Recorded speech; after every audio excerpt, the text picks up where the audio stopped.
she's well rested, I'm well rested, the whole family's happier, and you can have this too. This was not something that she was born with. She wasn't born a good sleeper. We had to teach her some skills, and in this video I'll tell you what worked for me, and maybe you can implement some of these strategies to work for you. I don't want to come across as harsh or rude because I never ever intended to use the words cry it out in my parenting experience. And unfortunately, that's the phrase that best describes what we did. I do want to get the mind from calling it sleep training to sleep teaching, because I don't know, this is the stigma with the word train. I'm going to train you to do this. It was an opportunity for us to teach our child how to learn this all-important skill. So I'm going to call this sleep teaching, okay?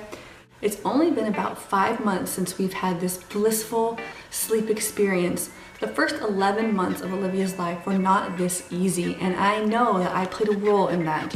I would hold her for her naps, or she would sleep in her pack and play out in the living room somewhere, and she would co-sleep with us in the evening. And while they're newborns, sure, that works for a month or 2 months or even 3 months, but eventually you'll get the signs that it's time to teach your child to learn how to fall asleep and to stay asleep. And we got those signs through the form of poor napping, frequent wake-ups, nursing not being able to help back to sleep, rocking not helping, singing not helping. These were red flags that it is time to teach her the all-important skill of how to stay asleep. Some things you should know first are that she was about 11 months when we did this. Whatever the age for you, I think that's pretty late. I think for our next child, we'd like to do it sooner if our next child is also lacking in sleep skills. Another thing to note is that she sleeps in her own room. At least at this point, we were done with co-sleeping, so this is all happening in her own room. We used blackout curtains, and I'll touch on that, and we used a sound machine, like a low white noise kind of machine. So by the time you feel ready, you're gonna need to do some research. You can research by watching other videos like mine. There's plenty of moms out there who can share their personal experiences with you. You can also do research through literature and through doctors and people who've studied this. And so 2 of the books that helped us, when I say us, I'm usually referring to myself and my husband, 2 books that really helped us were the Sleep Easy Solution and the No Cry Nap Solution. There were 2 issues. There was the nap issue and the nighttime issue. And at the time, we were ready to conquer both. Now you may want to, like in this book, the No Cry Nap Solution, you may want to conquer just the naps or just the nighttime. There is a book, the No Cry Sleep Solution as well, I believe. You know, same author, different strategies. We had 1 week. In fact, let me give you a light at the end of the tunnel. It was 4 days that were hard. Actually, the first day the hardest, and each day progressively got better. So 4 tough days, and since then we've had 5 months and on till forever, who knows, till those molars come in, I guess. 5 months of great sleep. So it's a small amount of comfortability for a long-term result. If this is your first time, they're going to cry, most likely, right? If they're used to being put down totally asleep, which she was, they'll be crying because they're not used to it. It's new, it's uncomfortable. So the suggestions are to check on your child in like ratios of time. So 5 minutes, then check on them again after 10 minutes. If they're still crying, wait 15 and check on them. So you're increasing the amount of time between each check. Now we did do that temporarily until, like one of the books, the reading suggests, if your check-ins are making it worse, then it's probably time to stop. And again, she was almost a year old. She was very coherent. She understood what was going on, and our check-ins were making it worse. It's like, I know they're gonna come in soon, and I can't wait to see them, but when they come in, they're not picking me up, and that upset her. So our check-ins had to just stop. We tweak everything to what works for us, so the state of awake that we're comfortable with was pretty drowsy. Some of these books will suggest that they're just fully awake, and we just weren't ready, and I still don't think I could do that yet.